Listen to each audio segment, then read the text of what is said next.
Buhari's chief of staff and others storm US ahead of UN Assembly plot to silence Nigeria's agitation groups. Wow.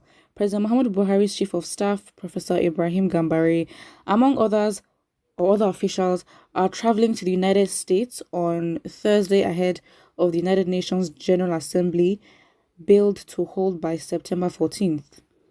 Sahara reporters learned that part of the mandate of the top government officials was to try to infiltrate the ranks of Nigeria's self-determination groups, which earlier announced that they would storm the US Assembly with demands for a referendum.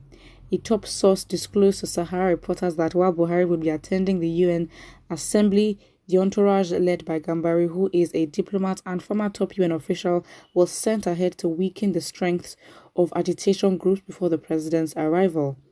The UN program is starting September 18th.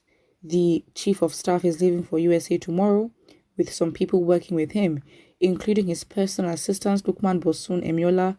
No one knows when they will be back, but they are not supposed to have any business with the president's trip. Buhari will be attending the UN General Assembly, but the chief of staff already left. The source added. Sahara reporters had on August 11th reported that agitation groups in the country under the Nigerian Indigenous Nationalities Alliance for Self-Determination said they will hold a million march at the UN headquarters in New York to reiterate the demand for referendum on self-determination and abolition of the 1999 Constitution of Nigeria. NINAS is an umbrella body of self-determination movements in the South, Southeast, Middle Belt, and Southwest. The 1 million march is scheduled to hold between September 14th and 21st, 2021, when the 76th session of the United Nations General Assembly would hold in the United States. This had been disclosed by NINA's leaders and members of the group who signed the constitutional force majeure declared on December 16, 2020, rejecting the 1999 Constitution of Nigeria and calling for a supervised referendum. Cool. That's it. So I mean, this 1 million march, it's been around for a long time. Not a long time, but NAS has also, looked forward to this, and I knew about this 1 million march. It was in the news for some time, and then there's a gap and then we didn't hear about it. Would this happen? I think it may happen. I mean, from the last time when this news was, when NAS announced about the 1 million march thing, I think they were very much stressed about it, and I thought, something could happen. But now, with the events that are going on in the country, things are getting more intense. Maybe it will happen. 1 million march. I'm not sure if the expectation is that 1 million people would actually march, or that it's the expectation that, or just using that figuratively to, describe the fact that, okay, a lot of people will come, basically. So yeah. That is actually very, very, very cheeky, because it's like, so you are sent and your aim is to go weaken agitations, self-determination agitations in the country. I do not think it to be weakened, especially as the government has proven not to be competent. I mean, you're doing bad, you're correcting me on your bad thing, you're doing bad, you do not agree, and then the people who actually are deserving of, the right treatment and who actually have the right to demand you of what to do are telling you what to do, but you're not doing it, and then they try to fix issues by themselves by not wanting to be a part of what is going wrong, and then you want to weaken that. That is very shady.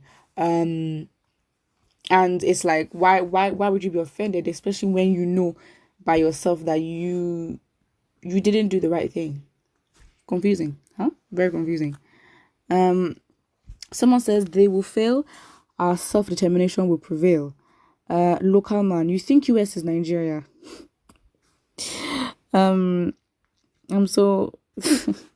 Someone says, I didn't know that there was something that could sting the government into proactive actions. Listen. I thought that they would sit down in Abuja with their toothpicks and lame statements as usual. This is a cue for all those who want to get this government's attention to head to UNGA. I'm not sure what that actually means, UNGA. Fine. Maybe we should go to protest high cost of living too. Yeah, I think Nigerians are just frustrated, to be honest. Like, this living standard is just not it at all.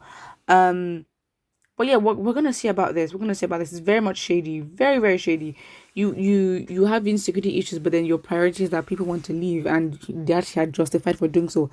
Why this is even more of a threat? Not a threat, but no, something we should take very. No, we should not take lightly.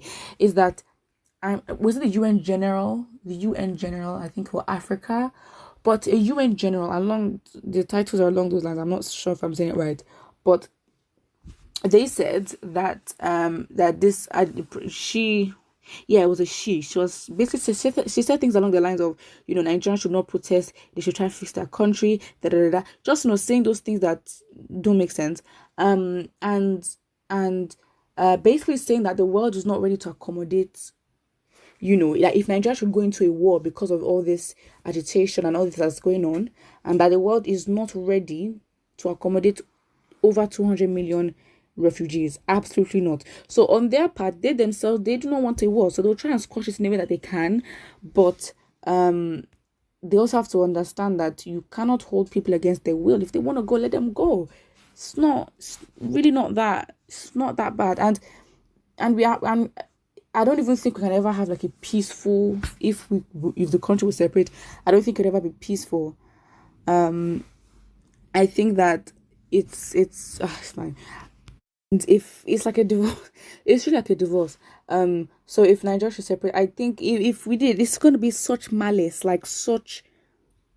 I can't even the hatred. I don't even know. So I'm thinking, will there be enough maturity for these sections to just separate? Because again, separating requires people. We've mixed a lot. We really have. I don't think we understand the extent to which we have mixed, which means that we have to make this as smooth and as cooperative as possible, because we're gonna have, if that's gonna happen, we're gonna literally have, Nigerians or ex-Nigerians, if of dual citizenship of different parts. So it's like we can't necessarily. I mean, I'm sure that probably the South will be fine. Basically, the West and the East, they're going to be fine. I think it wouldn't be very hard, but it would be very very hard, very very complicated with well, specifically more the East and the North, to be honest.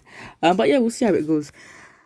It is what it is at the end of the day. I don't think they can do more than I mean, again, let's not underestimate the government. If they want to do something, they will do it. But really, actually, everything should be fine.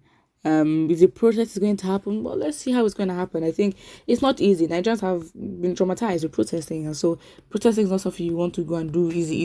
It requires that, okay, you potentially may be that you're going, to be honest, and that's something to think about. But yeah, we'll see how it happens. Obviously in America as well, there's this whole hush puppy case. We've not heard anything about it, but updates should be coming, to be honest.